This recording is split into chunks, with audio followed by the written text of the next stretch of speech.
Cheers, y'all. Well,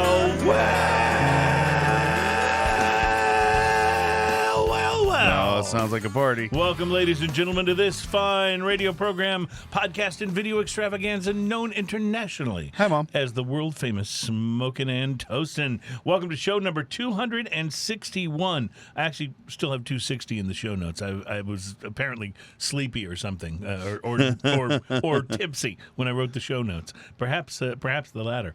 Welcome to the show, ladies and gentlemen. Today, we will be talking about beer can problems and that little old whiskey from Texas, which we'll get to in a moment. But welcome to the program. We are brought to you by MyCigarShirts.com. Great shirts for cigar aficionados and just people who like cigars. That's me. Yeah, available now on the web at MyCigarShirts.com. Go there and buy cool gifts for the holidays. It's everybody loves a good cigar shirt for the holidays. I do. Think how happy they'll be when they unwrap that. That's right. Yeah. That's right. MyCigarShirts.com because... Cigars. Yes, sir. So we had a last-minute change-up in the show today. Our scheduled guest, Tyler Wang from Beam Suntory, is not feeling well. But he's... here's what he did. He actually called me this morning and said, you know what? I'm really not feeling well, and I don't think I should come into the show. I don't want to, make you guys catch anything. And I was like, well, that no problem. We'll reschedule. It's not a big deal. I mean, thank you. We were looking forward to it, and we'll look forward to having you on when we can. But the point is that he actually, because he was unable to make it, he actually phoned, or you could also text or email and said, hey, I'm not going to be able to make it, giving me time to go, okay, I need to make sure we can get a spirit, because he was going to bring spirits in, get a spirit for the show. This is exemplary behavior. This is how people in the real business world do things. Unlike certain other people who will get booked twice and just be a no-show. And I'm not going to say who it is, but it's spelled Yellow Rose, and they make some nice whiskey, but I don't buy it anymore. And they're not welcome on the show anymore because they stiffed us twice. Once, I get it. Something happened. So sorry. Things do happen. Twice? No, doesn't work. But Tyler from Beam Suntory is going to continue to be a great friend of the show, and he will be back. We're going to look forward to that when he gets back. I'm not bitter or anything. No, you never hang on to a grudge at all. I'm not a grudge holder. No, sir. What is it? I mean, that was like 150 episodes ago. Yeah, 150 and 140 is what it was. Yeah, because we rebooked them and they were a no-show on the second time. So that's just not how you do things, folks. I mean, but Tyler, a good dude, we'll have him on here probably. Beam Suntory may wind up being after the first of the year because we got a lot going on for the rest of the year. We do. Which we will talk about. Do want to say thanks to our last guest. Now, we weren't on last week because of Thanksgiving, but our last guest the week before was Tom Painter from No Label, who's, quickly becoming one of our favorite guys to have on the show. That guy's awesome. Yeah, he is. And I was out of town, but you had a chance to go and hang with him a little bit and enjoy a little festivity. I'm going to talk all about that. That was a lot of fun. I hadn't been to No Label Brewery before. They're in Katy. I'll give you a whole rundown from it. That's about a half an hour from where you live? 45 minutes from my house. So not bad. Well, we have good things to talk about and good things to taste today from Trace Brewing in collaboration with two locals brewing. One's from Pittsburgh, one's from Philadelphia. They've done something called Local Traces, which makes sense combining the two. It's a double dry hopped pale lager, and we'll be trying that today. I discovered something while I was out. I was in Rockport for Thanksgiving week down on the Texas coast, and was able to snag a couple of beers from a brewery I was not familiar with out of Corpus Christi called Loreli Brewing Company. I don't think I've heard of that. And we'll be trying their Ephyra Double IPA today. So that will be a lot of fun. And then I know you're familiar with these guys out of San Francisco, California. They were the innovators of the craft beer scene. That has to be Anchor. Yep, they were craft before craft was a thing. Yes, they were craft before craft was even cool. Not only do they do that awesome Anchor Steam and several other great beers that we've tried from them, but every year they release a Merry Christmas beer. Yes. And this year's is here. It's their Merry Christmas Special Ale 2021, and I'm so excited to taste it because it's always so good. Unlike some of my favorite Christmas ales, well, I'm just saying Arnold, 11 Below crushes it on the Christmas ales. By the way, I tried the 11 Below Bach that they just put out. It's fantastic. Awesome. And they're crushing it right now, and those guys are killing it. But unlike all those other Christmas ales, Anchor's is different every year. Right, they change it every year. It's not the same Christmas ale every year, which is nice because, I wait around every year for St. Arnold to put theirs out, and now I wait around for 11 Below to put theirs out. And those are going to be the same. Those are always the same thing. But the Anchor one is. Anchor, yes. I'm blanking out. Where's my brain today? The Anchor one is different every year. So it's kind of fun because you get that. It's going to be good because it's Anchor. It's always good. But you get to try something a little new and I have had years that I've liked better than others. Yes. But so that's why I'm so excited to try this year's and see how it stacks up because, like you said, always good, but always a little bit different. So that'll be something. And of course, we'll be trying a spirit as well. And I was able to stop and grab something since we knew because of his advance warning that Tyler wasn't going to be able to be here. I was able to stop and grab a bottle of the Tres Hombres from Balcones Distilling. It's the new Zzz Top Whiskey. Now, Zzz Top, couple things here.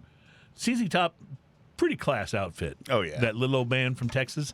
But it's kind of interesting because right as the whiskey was released, Tres Hombres, Zzz Top became Dos Hombres because Dusty Hill passed unfortunate. away. Yeah, very and that's kind of a kind of a down note there. But they are continuing on as a band. Apparently, the guitar tech had filled in for Dusty on bass a few times during previous tours and had just been exceptionally good, and so they are not going to miss a beat. I read a quote from Billy Gibbons where he said that Dusty actually told him on his deathbed, do not stop playing. That doesn't surprise me. Yeah. Those guys, there's a great documentary out. I think it's on Netflix. Oh, it's wonderful. It's fantastic. That little old band from Texas. Yeah, the little band from Texas. And it's great, and the perspective on it is great. I love how the media kept calling them that little old band from Texas in almost kind of a snarky kind of way. Yeah. And they're like, and they just embraced it. We're that little old band from Texas. They just embraced it and started using it. Yeah. So great. Now, Billy Gibbons, this is not his first foray into the spirit world. Not the spirit world, but the world of spirits, because he's actually a part owner of Puro Vida Tequila. He has a stake in that company, and he's done, a few promotions and things for them, and he, in fact, I have a recipe somewhere for one of Billy's. It's a pretty good tequila drink. It's tequila, Puro Vida Tequila, Topo Chico, and a slice of jalapeno. Oh, I remember that. We talked about that on the show. I think it's called the Gibbons. Right, the last time we had Puro Vida on the show, I remember that. But credit to them, when they decided to get in the whiskey business, they joined forces with Balcones. And Balcones is just exceptional. How whenever you're looking at a celebrity whiskey or a celebrity spirit of some sort, it can be a little questionable. Sure. You immediately go, they're just for instance, some bands do it right. Like Metallica linked up with Dave Pickerel to do their blackened whiskey. And he's the guy that put that whole thing together, and it's wonderful. When you got Dave Pickerel making a whiskey for you, it's going to be hard to make it bad. Yeah. Like you would have to actually engineer it. He knew what he was doing. Bad. And so along the same lines, ZZ Top went with Balcones. Yeah. And they don't make a bad whiskey. No, they don't. Whiskey is fantastic. I've never had anything from them that wasn't just exceptional. No. And Texas whiskey people, if you're ever traveling through Texas, pick up some whiskey because Texas whiskey is becoming its own thing. It really is. And it's a good thing that it's becoming. It really is. And we talked about that when we had our friend from Old Humble Distilling. Right. That very specific mineral water kind of flavor that you get from Texas whiskey. It's working. And it's fantastic. Yeah, it's working. In fact, I just finished off a bottle of Garrison Brothers this week, and I was like, I was a little sad. My wife is thrilled because I'm on a project to clean out the bar. Yeah, I have a few bottles. Like once they get down to about a third or a quarter, that's when I go, okay. Even if it's something that I'm really saving, I'm like, I just got to start working it, you know. I was a little sad though to drop that empty in the Although when you have a few like very, very small fill bottles, yeah, and you go, man, I killed like 4 bottles tonight. Yeah, right. It sounds like you did a lot more than you did. That's right. Well, as our good friend Liliana will tell us, that that isn't going to stay good forever in the bottom of that bottle if there's that much air in it. So you do have to go through and clean out every once in a while. There's that. I think whiskey's a little more forgiving on that. You can keep whiskey around for a while. Well, the Garrison Brothers sure was good. I've had some open bottles that I've kept for years that still taste great. No kidding. Well, that's good. Well, we'll have some whiskey today from our friends in Zzz Top. We'll also be telling you about some new cigars to watch for.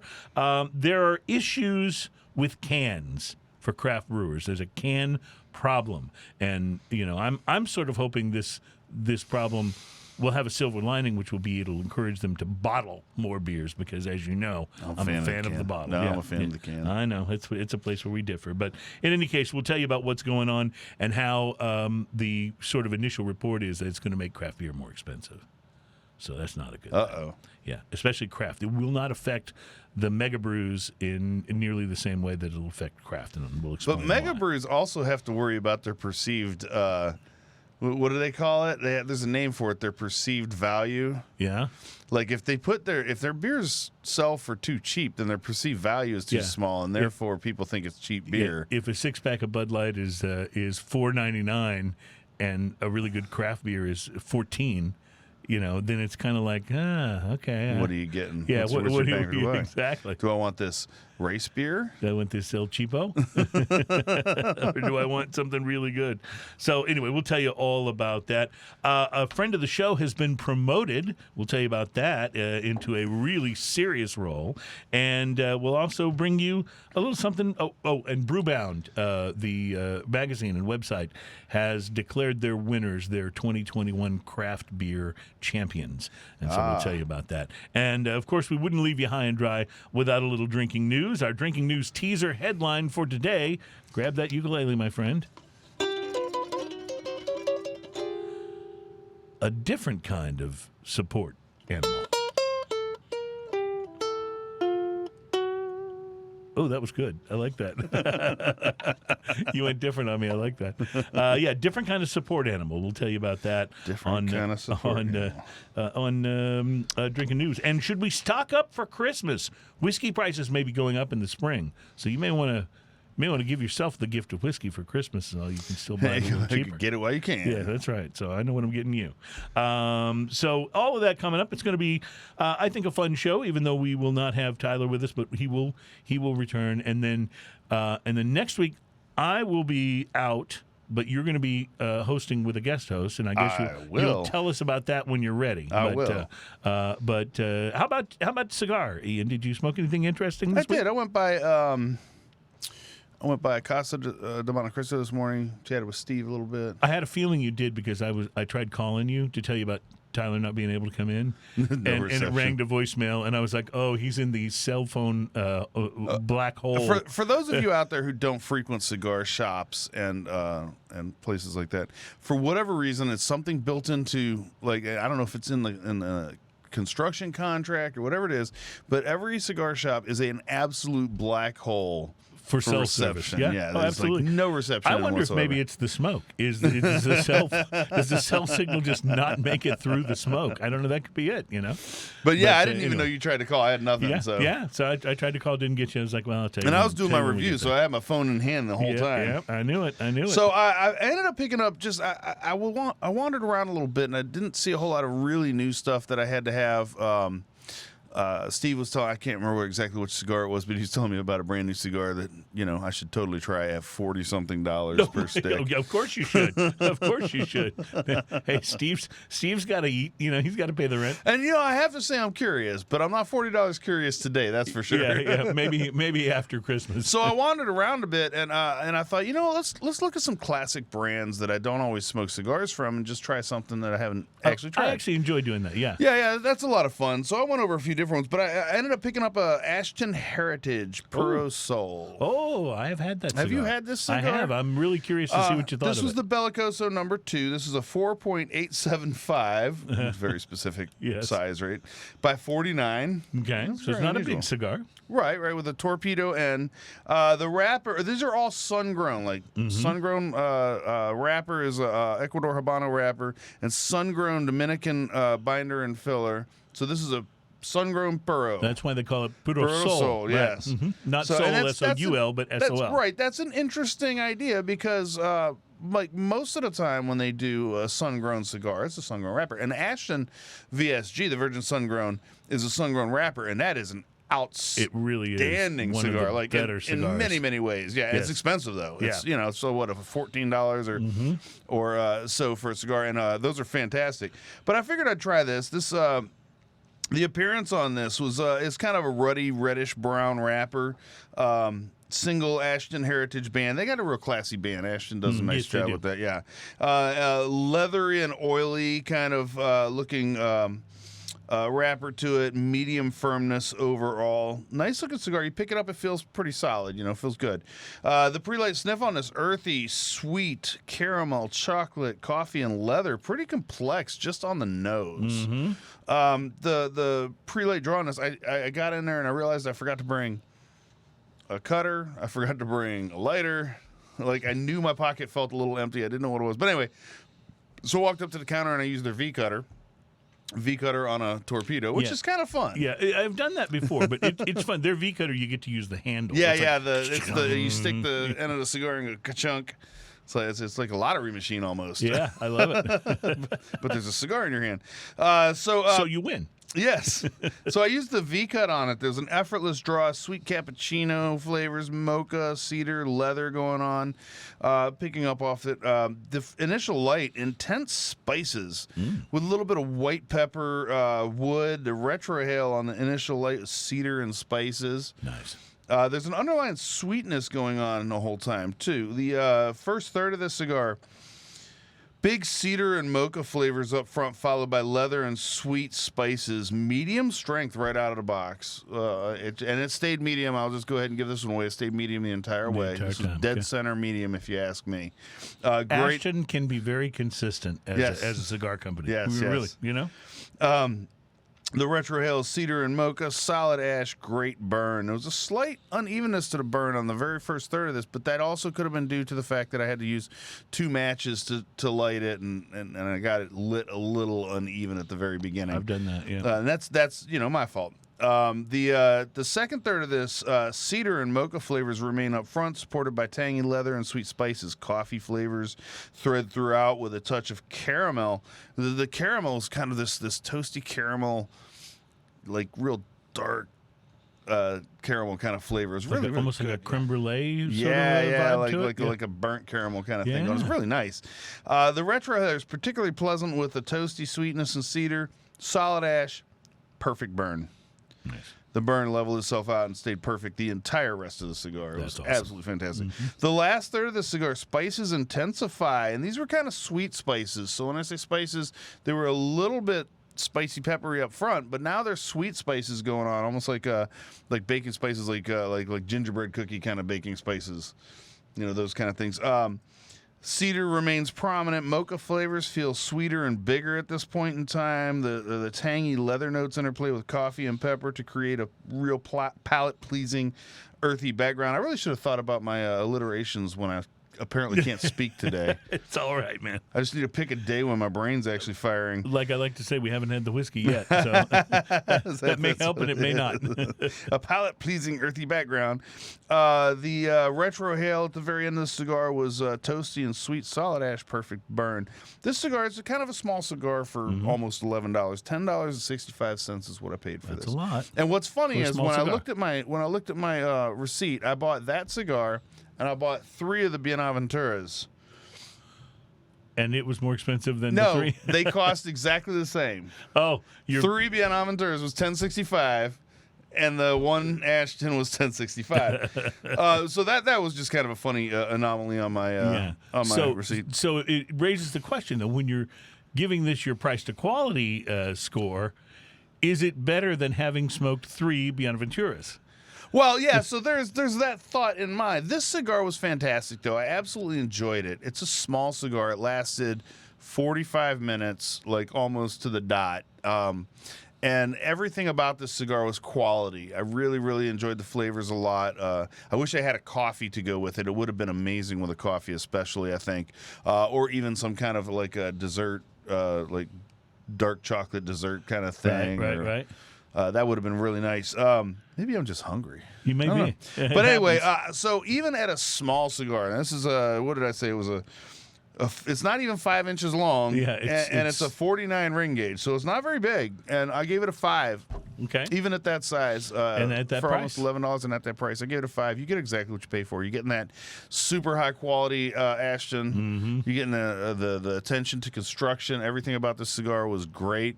So even though at that size it's $11 almost, you're definitely getting your $11 out of it. I love when that happens. 100%. Love when that happens. I'm going to tell you about the cigar I smoked this week in the next segment, but I did want to mention something as a kind of a way to perhaps offer a little bit of restitution.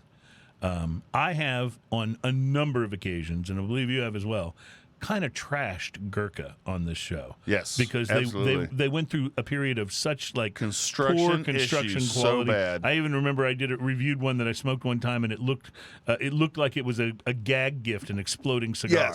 Yes. That's how much it came apart.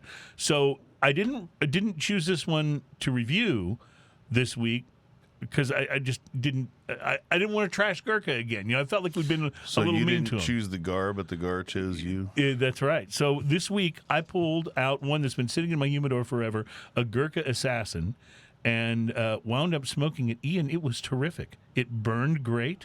It had wonderful flavors. So I may be back on the Gurkha train, as it were, because I had a really great Gurkha experience. So this is not your review. But no, I smoked something else. Happened. Right, I wasn't taking any notes or really, you know, I wasn't in that sort of analytical frame of mind when I was smoking but I loved it. It was wonderful. We have actually made this statement a bunch of times on the show. Gurkha and their flavor profiles, never a problem. Well, it's always construction issues. The flavor profile was just as good as you're thinking, but it smoked like a dream. I mean, it wasn't. I'm not going to say it was razor straight, but I never had to tend it, not once, and it never developed any construction issues, and it got me thinking I need to look back into some Gurkhas again, because I'll be honest, I avoid them. Yeah, I don't even look at them at the shop anymore, other than they have fun names like Assassin, right? Beast, right, exactly. Yeah. But anyway, so that's my one tip, is that if it's been a while since you've tried Gurkha, it might be worth checking one out again. So, all right, what I did smoke, however, was a Kristoff, and I'll tell you about that when we come back, and also we'll get into our beer tasting with our first one, which is a collaboration between two locals brewing and Trace Brewing. They called it Local Traces, and it's a double dry hopped pale lager. We'll be trying that next on Smokin' and Toastin'. Awesome. You want to get it out so I can put it up here? Oh, yeah. All right, let's do Bruce, this. Look out for that tree. That was a line from George of the Jungle, wasn't it? Watch out for that tree. Actually, it made me think of that. You remember that Saturday Night Live skit they had? It was just this random, it was Toonces the driving cat. Oh, I love Toonces, yes. It was just so stupid. And always ended up driving off a cliff at the end. Welcome back at Smokin' and Toastin'. Our guest this week is Toonces the driving cat. That's good. And it was just so stupid because it was that, you know, that had the arms just, you know, like sticked to the wheel. Well, you know, that was one of those skits that was so incredibly stupid that it was funny. Right. And sometimes when people attempt to do that, they really miss the mark. Really but fall. for whatever reason, that one just... Yeah. It's like the Tiny Elvis skit. Yeah, right. Like, Tiny Elvis is hilarious. Yeah, right. Exactly. Man, look at that microphone. That thing is huge. Sometimes it's just the stupider it gets, the better better it is. Nicolas Cage being Tiny Elvis is hilarious. Well, anyway, yeah, he's got that Elvis fetish anyway, so it's really... But Nicolas Cage is one of those unintentionally hilarious people, you know? I don't think he tries to be funny. He just is, you know? And sometimes to his own detriment, if you know what I mean. Yeah. So I'm to the point now. There's two actors that I used to love that I'm starting to now. If I'm going through Netflix or Hulu and they're on a movie, I'm like, no. And Nicolas Cage is one of them because there's so many bad. He is good in some movies. There's so many bad Nicolas Cage. Yeah. I don't. Is that a director thing? Is that what it is? Know. Depends on who's directing him. Maybe it's his agent. He's not getting good scripts. I don't know. But in some of them, he's just so over the top. It's like it's that horrible. Angel one that he did, where like City of Angel or whatever it was. He's just a creepy angel lurking behind the person all the time. Yeah, sounding like this. Yeah. And the other one for me, and I used to love this guy, Bruce Willis. Yeah. I have watched some amazing. I mean, the whole Die Hard thing. I mean, he put out an album too. Oh yeah, we won't talk about that. But I now when I see some movie that I've never heard the name of before on Hulu or Netflix, and it's got Bruce Willis's face on it, I'm like, next. No, yeah, I've been burned too many times. Anyway, welcome back. It's Smoking and Toasting. We are the program that's all about craft beer, fine spirits, hand rolled cigars, and washed up actors. And we are feeling like we want to get washed a little bit ourselves here, or sloshed or whatever, because we're about to try some beer. Before we do, though, I want to tell you about my cigar this week, other than the Gurkha, which I mentioned earlier. I smoked a Kristoff Sumatra Robusto. And I love that Kristoff's Robusto size is more like what some cigar companies would call a Toro. This is a 5.5 by 54 cigar.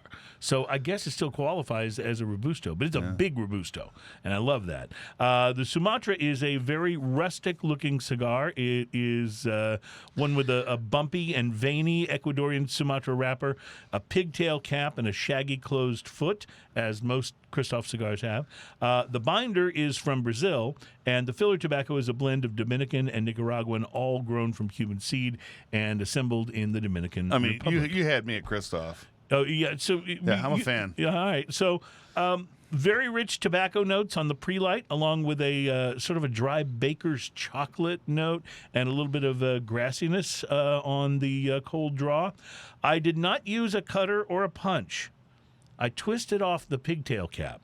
Because sometimes when you do that, you almost ruin the head of the cigar, and then you have to go, because it like pulls it and in then a you weird just way. follow it with a clip. So I want to anyway. say, all right, how good a job did they do on the pigtail cap? Perfect. It twisted right off, made just the right thing. It wasn't flaky, leaves of tobacco going every which way. So I love that. It went perfect, did exactly what it was supposed to do. The shaggy foot lit really easily, which is one of the nice things about that. And then my old friend from Nicaragua, Mr. Pepper Blast, came to visit me for just a moment. Peppy. Yeah, Peppy. Once he excused himself, things settled down a bit, and there were flavors of leather and cocoa that took center stage, along with a creamy note and a distinct sort of a floral taste on the tongue. I don't really know how to describe it, but it was nice. I really liked it. It made this cigar a little bit different than some of the others that I've smoked lately, especially Nicaraguan tobacco cigars. But it was still very spicy, even with that floral note. This cigar had a distinct spice to it. Earth and white pepper stopped by in the second third, and the floral note that I mentioned backed off a bit. The strength ticked up a little notch. It was about medium. It went to about medium full in the second third. That floral note was back, though, in its original prominence in the final third, and was really noticeable on the finish and on the retrohale. It was just very pleasant and a little different from some other cigars. This floral note, I really kind of like using such flowery language. I am. Construction was surprisingly good, given the very rugged look of the cigar. When I looked at it, I thought, okay, this is probably going to burn a little crooked. But Kristoff's can look a little bit rustic. Yeah. And especially with the shaggy foot and the pigtail on it, they can look a little rustic. It burned like a champ. I mean, it got uneven a few times here and there, but no touch up was needed, and so it also developed an ash that was almost 2 inches long.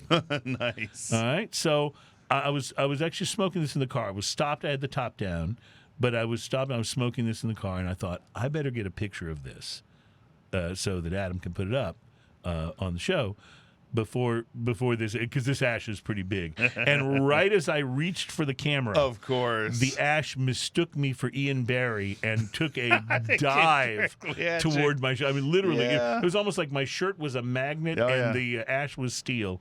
So anyway, after stopping to clean myself off, I got back to the business of smoking, and it was still. You know, when I make the mistake of wearing a white shirt while I'm smoking a cigar. Oh, yeah.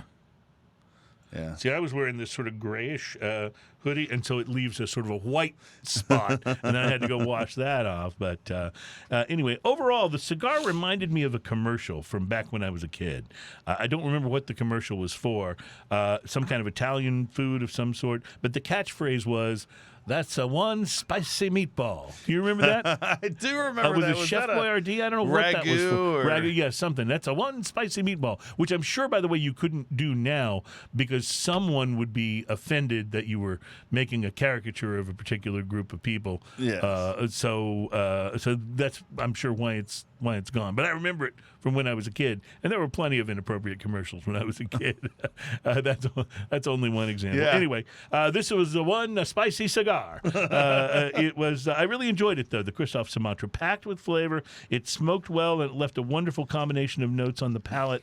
It is definitely, I will say, not a cigar for beginners, because it was medium full, but it was so. I just think you want to be down the road a little bit and learning to smoke cigars and identify the flavors and stuff a little bit, maybe before you tackle one like this, because it was very, very complex, but very, very good. The Sumatra is an $8 to $9 stick, although I did get this one for less than that in a Kristoff sampler packs. I'll use $8 as the watermark to rate it, and I give it a thumbs up. I recommend it in a solid 5. And just any of those of you who are not familiar with our price to quality scale, it's a scale of 1 to 10, but a 5 means you got exactly what you paid for, and that's kind of how I felt at $8. And since I think in the sampler pack, I think it wound up being more like 6. Then I felt like I got a really good deal. At that price, I'd give it like a 6.5. So. Yeah, a lot of the Kristoffs come in at the 8 to 10. They seem to be in the $8 to $10 range. Dollar range, and there's so many good ones in that range. Like, they really are. Have you had the Pissed Off Kristoff? I have. That's so it's fun. Really good. That is, however, a big cigar, like big flavor wise. Yes, it is. I think really most of their cigars. There was another one in the pack that was a Maduro Ligero. And so it had a Maduro wrapper and Ligero tobacco inside the I love the cigar, tobacco. and they're like, wow. The LFT Triple Ligero is an absolute go-to cigar for me. It's so ridiculously good. But it's huge, though. It is strong. It is definitely a big flavor, so it's not your breakfast cigar. Yeah, definitely not. But unlike this beer, this pale lager dry hopped with I have no idea how to say that. Some bunch sort of some German sort of very words. exotic hops. Grungeist, Citra, and Azaga. There's a few other words in there that I'm just not even going to try. Brewed and packaged by Trace Brewing in Pittsburgh, Pennsylvania. Interesting. Yeah, and they did it in collaboration with local brewing. Ooh, I got family coming down from Pittsburgh this holiday. I think I need to call in a favor about beers. some Merry Monks. Yeah. Yeah. There's not a whole lot of other information on here. An official barrel and flow collaboration between Trace Brewing and what did you say the other one was? Local. Two locals. Two locals. Two yes. locals. So yeah. Local Traces double dry hop pale lager. I think they did this for something special, for some sort of beer collaboration event. The art on here is really, really nice. It's got a hand that's split across the palm. Straight up, going straight up into the air, and then some kind of thing like a diamond-like thing coming out of it. Very interested to see what you are going to think of this. I like the smell of it. Yeah, it's got a nice sort of beerish nose. I would agree with that. You could tell it's a little hoppier, but it's got a kind of a dark hop kind of flavor instead of a bright hop kind of nose to it. And right. then you can smell the malt right off front. It is not a citrusy hop vibe like a juicy or hazy IPA. This is delicious. It's got instead this sort of hop-forward maltiness to it. And there's like almost a Fruity Pebble sweetness on the finish. Mm-hmm. Right. It doesn't doesn't taste like orange juice or grapefruit juice like a lot of IPAs do. And maybe that's a result of it being a lager. It could just be the hops that they use. I love this, but it's quite delicious and really good cold. All right, I got to call my brother Dave and have him bring. Did you get this locally or did you? Okay. Oh, no, I did not get that one locally. We're gonna refill that. The citrusy thing happens after a few sips. Yeah, but it really does have kind of a fruity pebble sweetness that I'm absolutely love on the end. Now, of this. fruity pebble sweetness doesn't necessarily sound like it would be a good thing. No, it's you're fantastic. saying it is a good thing. No, you know, like when you drink your milk after a bowl of Fruity Pebbles, it has Fruity Pebble sweetness. Yeah, buddy.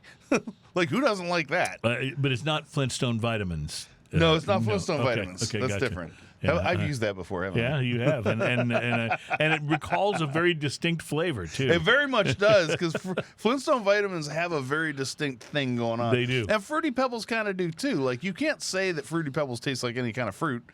They just taste fruity. See, and I was generically fruity. But see, between Fruity Pebbles and like Count Chocula, I always went with the chocolate one. But see, when I say Fruity Pebbles, too, I also want to point out that one of the things I'm talking about is this has kind of a cereal vibe to it overall. The beers can have kind of that bready or cereal kind of flavor to it, and this has that, and then it has like a little fruity sweetness. So it's just... First thing that comes to your mind, best sugary, ridiculous breakfast cereal. Count Chocula. Oh, you would go Count Chocula, really? I would be inclined to go there, but I think because you get chocolate milk at the end of it. What my brain says first though is Captain Crunch with Crunch Berries. Captain Crunch is pretty good. Yeah, and you throw in those Crunch Berries. Oh my God, that was. I do have to point out my wife. She eats cereal in the mornings from time to time, and she'll try the most ridiculous ones. She came home with something from like Post Cereal Company or whatever, and it was just called churros cereal. Churros. And if you're not familiar with what churros are, they're little, like kind of a Mexican dessert pastry. Yeah, it's like pastry. a long pastry dessert covered in cinnamon and sugar, right? These were that, except for there were little tiny pieces. And there were a few times where I was sitting at the table working on my computer thinking, man, I need a snack. I probably ate half that box just as like a snack bowl with no milk in it. I'd just like to know why, when you grow up, you're expected to go from churros and Captain Crunch and Fruity Pebbles to cereals with names like Mueslix and and things that taste like you're eating the bark of a tree. It's like, what happened? Where did my Cocoa Puffs go? Right. Why can't I have fun anymore? That's right. Why do I have to be a responsible adult? Damn it! Give me a beer. All right, let's take a break and we will be back. Still got a lot to talk about. Of course, drinking news is coming up, where we'll tell you about a different kind of support animal.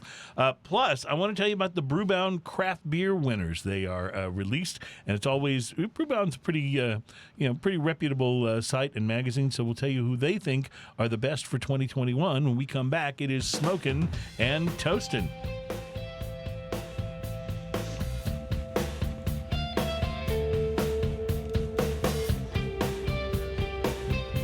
What's that?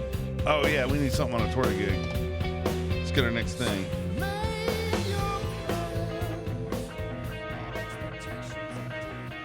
Welcome back. It is Smokin' and Toastin'. We are very excited to be here for show number 261. We are brought to you by MyCigarShirts.com.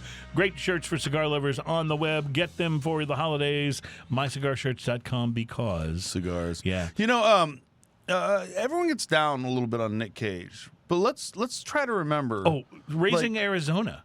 Brilliant. Let's try to remember, he did Ghost Rider, and it was so good that they made two of them. That is not where I thought you were going. That was really hard to say with a straight face, by the way. Probably the best Nick Cage movie ever is one where he essentially played himself, where he played the drunk loser in Leaving Las Vegas. Oh, yeah. It was like he perfectly cast. But you're right, Raising Arizona is brilliant. Holly Hunter, Nicolas Cage. Oh, that. What was the one where he was going nuts and he was thought he was turning into a vampire? Oh God, I don't know. That one was a pretty fun one. That's the plot for most of his movies, though. It's something exactly like that. Right. Nicolas Cage believes he's turning into a vampire. Stream it now. Hey, a friend of the show, in fact, somebody that we had on not too long ago, just a couple of months ago, has received an important position. Our buddy, Aaron Inkrod, has been promoted to brewmaster at St. Arnold. Woo! Congratulations! That's a big deal, isn't it? We had Aaron on the show. He was showing off some great beers from St. Arnold. Not that they have any that aren't, but he was he was just as down to earth and cool as he could be. Aaron started at St. Arnold as a tour guide on Saturdays when you would come and tour the brewery, and he is now the brewmaster. Only the second one after Brock, who started the company, who was the original brewmaster. And Brock's still involved. He's just in a more, senior capacity, and I'm sure he'll be tasting all of Aaron's concoctions. But how cool is that? That is awesome. Like, we're friends with a brewmaster. I love that. Now he's going to act like he doesn't know us. Oh, yeah, of course. He'll see us coming. He'll look the other way. I'm sorry. Who are you again? No, just teasing. Yeah. He was so fun. We'll talk to Lenny. Lenny, can we talk to Aaron? He goes, Aaron's busy right now. Right. Do you have an appointment? Yeah, exactly. Exactly. Anyway, congratulations, Aaron Inkrod, now the brewmaster for St. Arnold, which, by the way, is not only the oldest craft brewery in Texas, but it is the most awarded craft brewery in the South. Nice. So I don't know how exactly where that line is drawn, but in the southern part of the United States. That's the IHOP Waffle House line. Oh, right along the IHOP Waffle House line. When the IHOPs go away and the Waffle Houses start, that's where you know. I didn't know that. That's more well defined than Mason-Dixon. Yes. It really is. Man, I'm excited about this new Brewbound these new Brewbound awards for winners and rising stars. I like Brewbound. If you've not spent any time with them, go to brewbound.com. I believe they also publish an actual print magazine, but it's beer industry news, events, jobs, all that kind of stuff. But they did their 2021 award winners, and their class of rising stars were announced this week, and they named as Craft Brewery of the Year. This is the 8th annual Brewbound Awards, by the way. Athletic Brewing Company. It's a non-alcoholic beer maker, and it has taken, they say, a stigmatized segment of the beer market and transformed it into a growth sector. Now, we're going to do, I think, and it means I hesitate because it just means having to go buy a bunch of these, and then they're going to sit in my closet, the ones we don't drink on the show. But I want to do a non-alcoholic beer blind taste test. Can I get my jokes out of the way? Sure, go ahead. So, part of the whole athletic non-alcoholic beer thing, it helps keep you in shape because you have to keep running to the restroom. Mm-hmm. There's that. But you're drinking non-alcoholic beer, so. Right. Yeah. I haven't had, I think my favorite non-alcoholic beer would probably be Michelob Ultra. Yeah.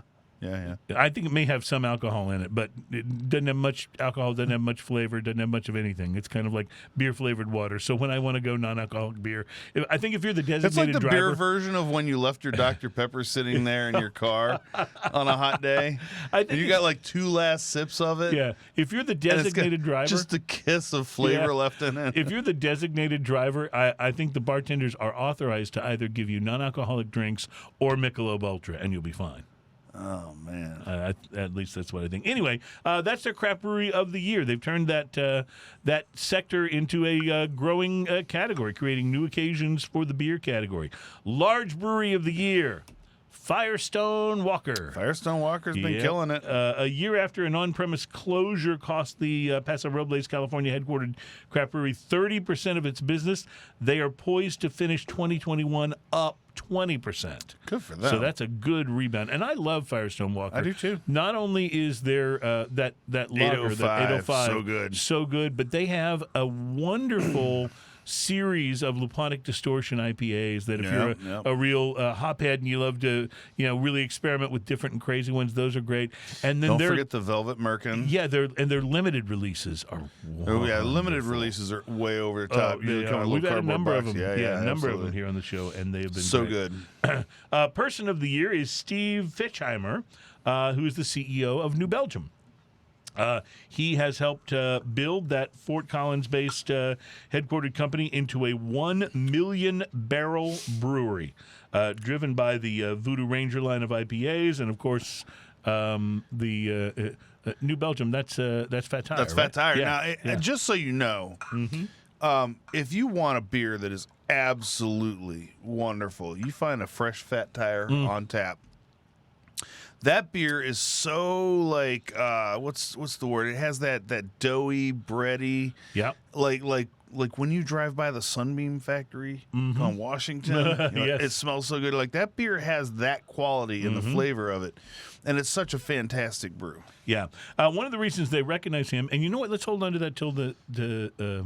Oh. No, let's go ahead and do it. Let's go ahead and do it. Okay. You talked me into it. It just looks so good. I was just gonna go ahead there. and pour and get the pouring out of the way. I love it. One of the reasons Steve Fetchheimer, from New Belgium, was named as the Person of the Year in the brewing industry is because he has, in keeping with New Belgium's ethos, drawn attention to the climate crisis and helped guide the acquisition of Bell's Brewery, a deal that marks another transformational moment in craft brewing. I always wanted one of those bicycles, though. Yeah. I've got a buddy of mine that has one. It's a big cruiser, and it's great. Drives around it. Love it. Cause of the year, Brave Noise.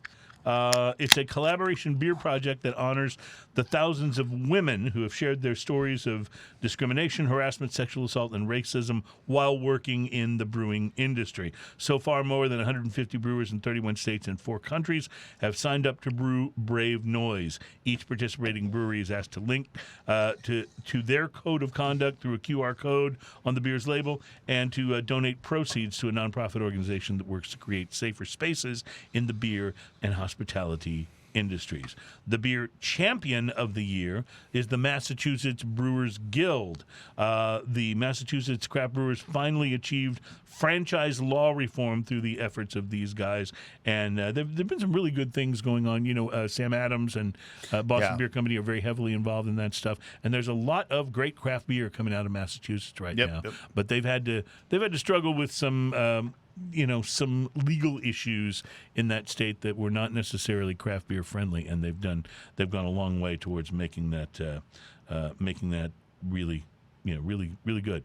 Let me give you the list of rising stars from their awards. Rising Star Award was given to Beatbox Beverages in Austin, Texas, Daleview Biscuits and Beer in Brooklyn, New York, Holiday Brewing Company, Golden, Colorado, June Shine Hard Kombucha out of San Diego, California, Monkish Brewing out of Torrance, California. Oh, we've had a Monkish on there. Stoop Brewing from East Fishkill, New York, Sycamore Brewing out of Charlotte, North Carolina, and Zero Gravity out of Burlington, Vermont. We've had a Zero Gravity on here, too. So, but there's a whole lot of names in there we haven't tried. So these are considered rising stars. These are ones we'll be on the lookout for. You know, we've been doing this show. What was today? 260? 261. It's like halfway to 300, right? Yeah, right, exactly. So we're halfway to 300 episodes at 261 episodes. And we still haven't tried all the beers. And we do 3 beers per episode, sometimes more. Sometimes more. Oh, my dear God. I'm you try this so already? I haven't interested to see what you'll think, because I don't know if you're going to like this beer. It looks interesting. It smells like raisins. So this is from Corpus Christi, Texas. This is the Ephyra. What is the style of this? It's like a double IPA. Doesn't smell like an IPA at all. Yeah, it is the Ephyra Double IPA from Loreli Brewing out of Corpus Christi, Texas. I was not familiar with them, so I was excited to get this and bring it onto the show. All right. Oh. This is incredibly interesting because it finishes sweet. Which you're not expecting at all. Not from any kind of double IPA. Because it's got a lot of hop in it. I mean, this is a hop punch in the face. Really. And when you take a sip. This does a lot like what Stone does with their hops, where it's so up front. But there's almost like there is a hop finish on this, but it's got a sweetness to the finish that covers up so much of any bitterness that you would get. This is what I was just about to say. Usually when you have this much hop, you go, okay, it's going to be bitter. And you're either going to be okay with that or you're not, depending on your taste in beer. But that sweet finish that you mentioned, it just takes the edge off of that bitter right as it's kind of winding up what it's doing on your palate. Residing in the spring-fed well of the ancient city of Corinthos, Ephyra. Ephyra was the protector and embodiment of the town's life-giving water supply. In her honor, we crafted this malt-balanced double IPA with citrus, Simcoe, and Waimea hops, bursting with tropical fruit flavors. Each sip is sure to make you feel alive. This is such an incredibly interesting brew because of the when they say balanced double IPA, this is probably one of the best examples we've had on the show of a balanced IPA where the hops are there up front, they're there in the middle, they're there on the end, but there's also a malty sweetness. Like this has more malt profile than almost any IPA I think I've had. What it reminds me of a little bit is a Dogfish Head 90 minute. Mm-hmm. It's got that same kind of like you're expecting that hops to just almost bowl you over, and then it finishes a little So cleaner. flavor profile wise, though, it's actually somewhere I think a little more between their 90 and their 120 minute, because that 120 minute has the front end like this has, where it's just this.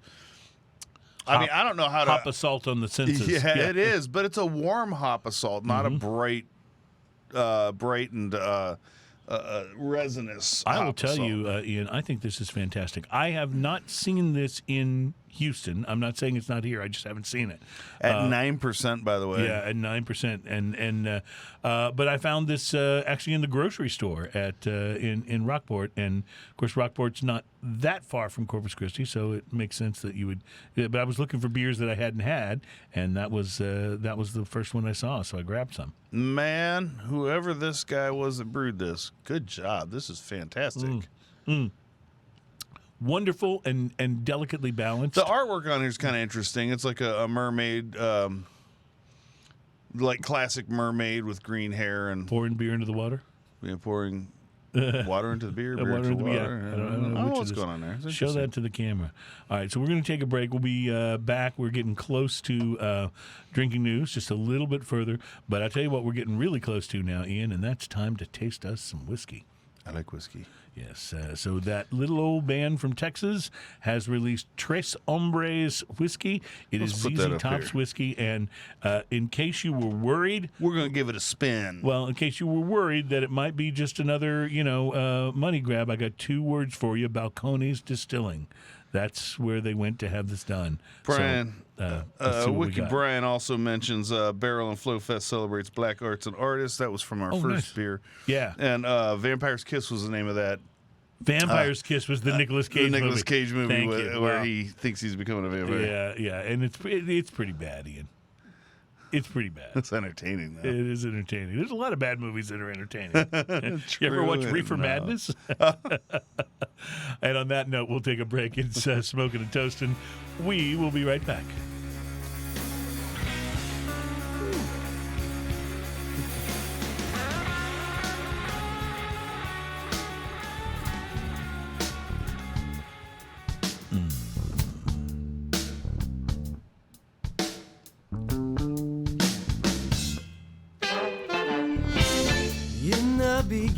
Welcome back. It's Smoking and Toasting. This is the program that's all about craft beer, fine spirits, and hand-rolled cigars. We are brought to you by MyCigarShirts.com. Great shirts for cigar lovers on the web at MyCigarShirts.com because... cigars. Yes. So you mentioned we had answers to a couple of our questions. The Nicolas Cage movie was Vampire's Kiss, and then there was an answer to the... So on our first beer, where's the first can we had there? This was from the Barrel and Flow collaboration, which is a festival to celebrate black arts and artists. Awesome. I love it. Not black arts in the way of like magic and not Doctor Strange black arts, right? But, Okay. There's problems with canned craft beer, Ian. And it's not just I don't understand what the problems are because canned craft beer is better than bottled craft beer. It's not just my insistence that bottled is better. I mean, let me just be absolutely frank with you, okay? Okay. I think... Hey, Frank. Nice to meet you. I'm Frank. I think, honestly, like, Let's go in reverse progression here of the worst things to drink beer out of, okay? Okay. Paper cup. Yeah, that's pretty bad. Yeah. Like, especially those like little dentist cups. I'm not going to tell you why I know that, but there was, I went to college. Anyway, drinking beer out of the little cups that you're supposed to use for brushing your teeth in the bathroom. Yeah. I went to college. I know that those are not a good idea. They don't last very long either. You can, however, crush them on your forehead and look that guy. Look like that. I noticed that you didn't say "and look pretty cool." You said "and look like that guy," which is exactly right. No, pretty cool doesn't work when you're drinking out of one of those. So unless you have a tiny straw that matches it, then it'd be pretty cool. Yeah, that would be. That would not be cool. Anyway,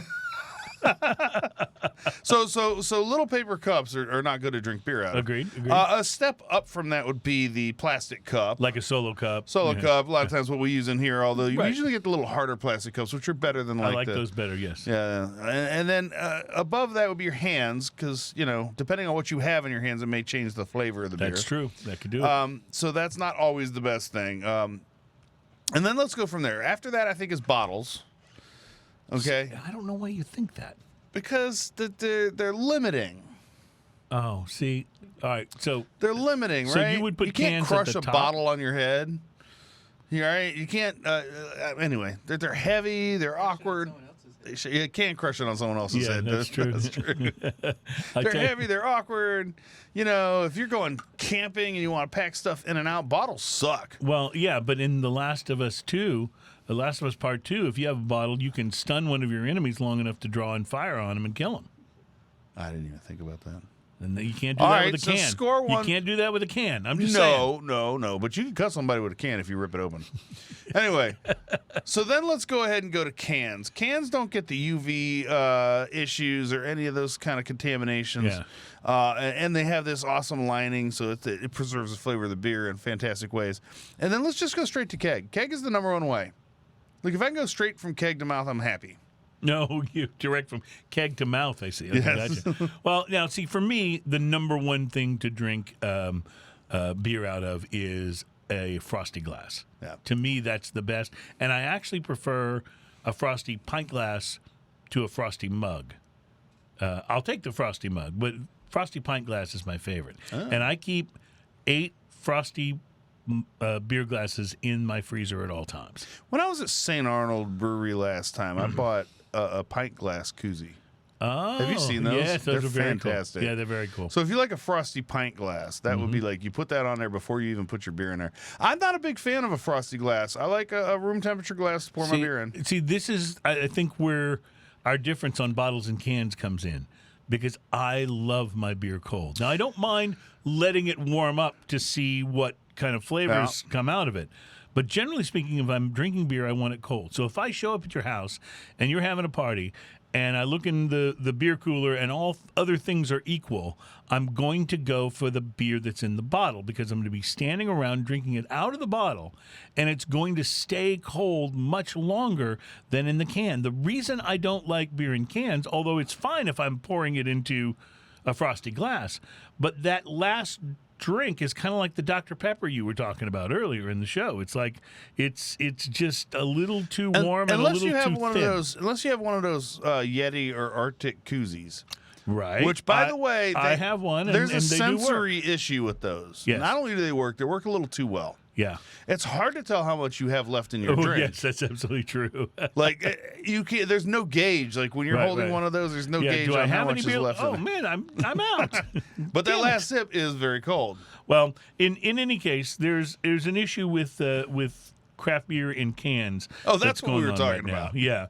Well, first of all, the supply chain issues have been frustrating for a lot of craft breweries in getting cans to put beer into. And now the Ball Corporation, which is one of the major can manufacturers, has recently changed its minimum order per requirement for aluminum packaging to, now think about this, 5 truckloads per SKU, so if you're the guys at Loreli Brewing and you got a new IPA called Ephyra, you've got to order 5 truckloads of cans. You know what this means? At one time. What this means is all cans that we get from craft breweries now will have stick-on labels. Yeah, and like that's what this one is. And if you can take a look at that, I don't know if I'm pointed at the right camera or not, but if you take this, you can see this is basically just a silver can, and that label has been applied to it. That's what's going to happen. And they did a nice job. Yeah, and it already is happening, actually, with a lot of things. I think if you're Well, remember last year's can shortage? We saw cans that were obviously from like different companies, even with a new sticker on it. The no-label guys told us that they got some Eighth Wonder cans, and Eighth Wonder gave them some cans so they could put out beer because they were out. I think so. There's a couple beautiful things about that. One is, as a beer drinker, when you see that, that tells you that these beer companies work together, and that's amazing. What's also happening, though, is that Ball Corporation will no longer warehouse inventory on behalf of customers. Instead, non-contract smaller brewery customers will need to work with a set of 4 distribution brokers to order any quantity less than 5 truckloads. So what this means is there's now a middleman and the cost goes up. Or they have to buy so many cans at one time that the cost is going to go up because they're going to have to figure out how to warehouse all of that beer and all of those cans. Yeah. So it's a and frustrating can storage place is going to be tough because it takes space, and you can't compress that space at all. Yeah, you can't compress that can until the beer has been drunk. You know, then you can like do it on your forehead or whatever. But, right. Which you can't do with a bottle, and that's okay.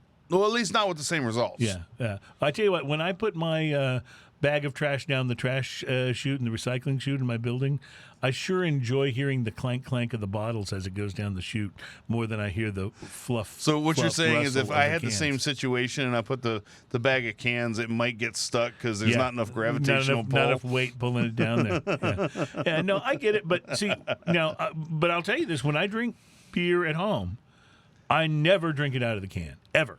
I always pour it into a glass. Always. So probably 70% of the time, any beer I drink at home is poured into a glass. Okay. And I have a few various different styles of glasses. My favorite style of glass is the one that has beer in it. But that's a great style. But I have a set of tulips that were from a friend of mine's wedding. Mm-hmm. He didn't give us any glasses for the divorce, but I do have the glasses from the wedding. They've outlasted his wedding. They really should do divorce parties with the same fervor that wedding parties are thrown. Don't you so think? I have those 2 glasses, and if you ever come over to my house, I'm sorry, those are some of my favorite glasses. And then I have a couple of glasses that I got from Martin House, and they're kind of oversized. They look like a can, but with an open top, where it kind of comes in just a little bit. Those are really, really nice, especially if you're having bigger beers because they hold more. Mm-hmm. And then I have a whole slew of pint glasses, and a couple Guinness glasses because they're usually shaped a little different. So I have all those different drinkwares, and then I have some taster glasses. My favorite taster glasses are these little mugs that I get my mustard in. Oh yeah, have you seen the Dusseldorf mustard? I think I know what it comes in a little mug with a little yellow cap, and once you're done with that delicious, wonderful mustard, then you repurpose that as a taster glass, and it's a awesome little mug for like little tasters. I will say the Grey Poupon jars don't work nearly as well. No, these are way cooler. Yeah, these are way cooler. Well, anyway, so that's the bumps in the road for the minimum order now being 204,000 cans.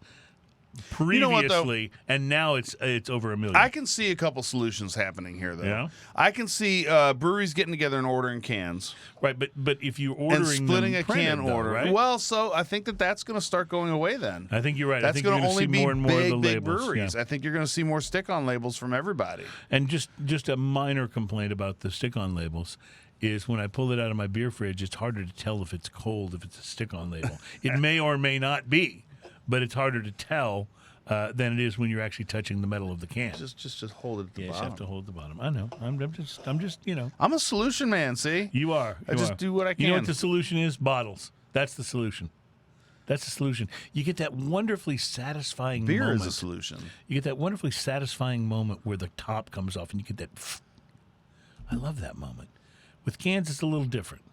You get there's some satisfaction in that, but it's not the same. The sound of opening a can? The rending of metal. You know what I'm saying? It's not the same. It's just it's not as good it's not as good and as satisfying as the old pull tabs. Remember those? Oh, pull tabs were the best, weren't they? I mean, very bad for the environment and your feet. Yeah, right. Oh, yeah. Really, like no one feet. nowadays knows what what's his name was talking about in Margaritaville. Step on a pop Jimmy top. Buffett. Yeah, Jimmy Buffett. What does that mean? No one has any idea what he's talking about. I know what he's talking about. Stepped on a pop top. Yeah, sometimes it's okay to be old. So, what do you say we take a look at this whiskey? And I have to apologize. So because Tyler wasn't going to make it in today, I had to stop on my way in and buy a whiskey. So that means that I have not had time to remove the cellophane or clear the neck of the whiskey. What if I cut my hand on the plastic cellophane well, here? I usually try to be, to be the concerned partner here, but. Well, it certainly made an interesting sound. I'll say that. I didn't know you could get that cool of a sound out of taking off the cellophane. Are you okay?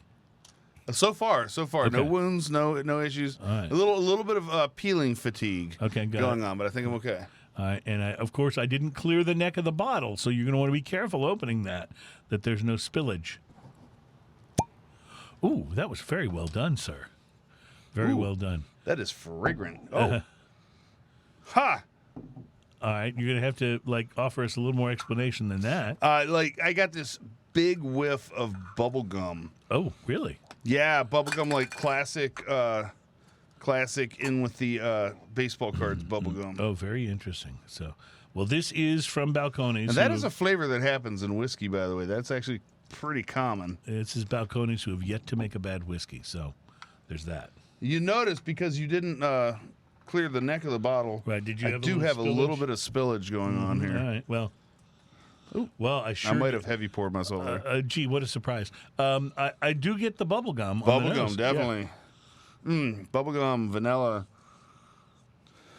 A little bit of rose or something. What is it? That floral note. Floral thing. Yeah, I'll agree. There's a cinnamony.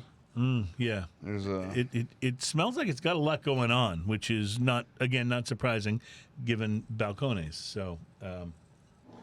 It does have kind of almost a rose petal kind of thing going on. Yeah, I really got a sort of a rose hips or rose petal vibe. So this is a Texas whiskey. It's called Zzz Top Tres Hombres, and it's got the diagram of the guys on the front. Let me read you what it says. Some things just belong together. You combine influences because it just makes sense, and end up creating something new that feels like it has always been. Zzz Top combined blues and southern rock in an unprecedented and iconic way. Tres Hombres Texas whiskey is made of 3 Texas-grown grains, corn, barley, and rye, in the same spirit of honest exploration and synergy that has cemented Zzz Top's place in music history. That is spicy, baby. And it's signed by Jared Himstead, head distiller at Balcones Distilling in Waco, Texas. So you had a sip. Spicy, huh? So I talked about a spicy cigar. We have now a spicy whiskey. Let's see. This is it's 50% by volume.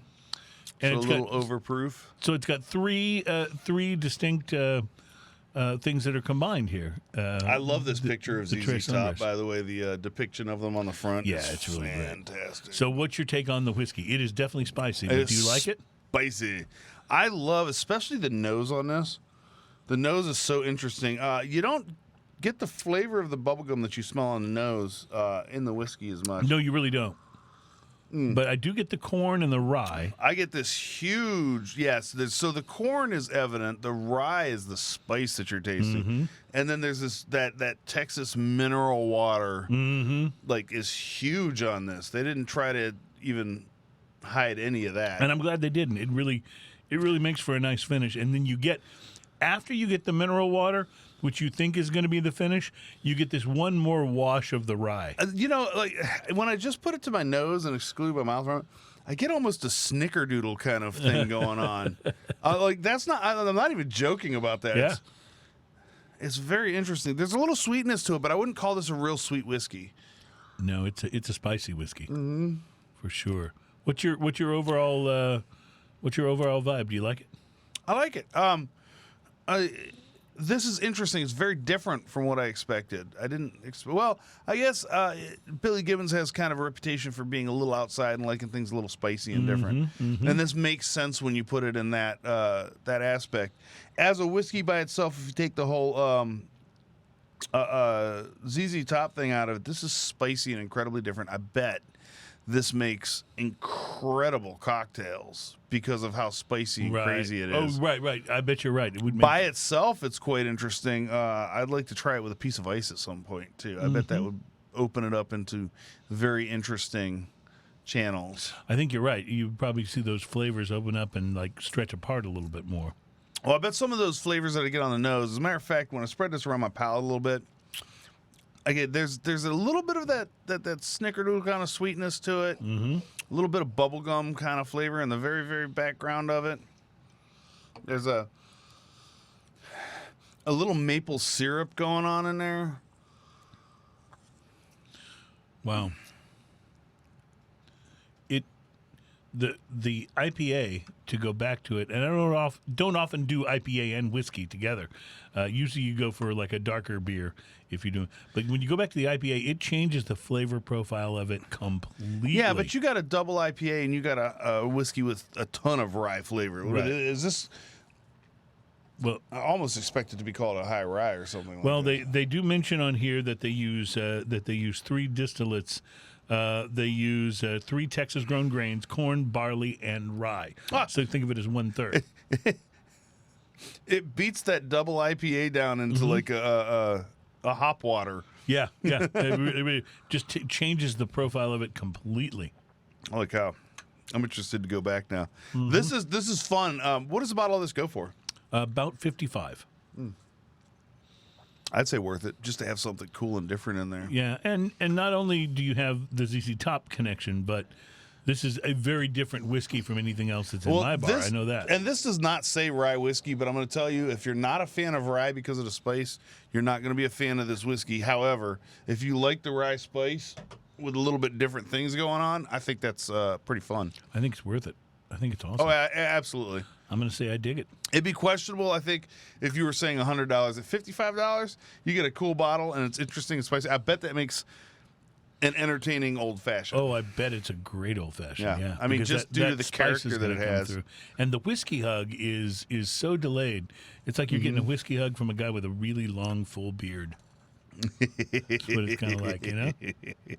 All right, I'm gonna say let's take a break. We will return. It's going to be drinking news time, and a few more things to pass on to you, including, by the way, cigars to watch for. We have some interesting things coming out. Cigars to watch for that have right now. Just hit the shelves. So we'll tell you all about that coming up. You are listening to Smoking and Toasting. We are drinking whiskey, and we'll be right back. I am going to run off.